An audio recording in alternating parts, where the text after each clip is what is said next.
Back everyone to A1 Diaries. Today we've got a project. We're taking off the window boxes on this house. So you can see the guys up there at the moment.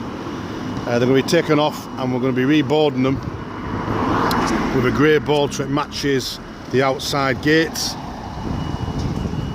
and just gives the house an appearance of a modern look. We've also got some downpipes to change, some guttering, the driveway and also the back patio to do on this project.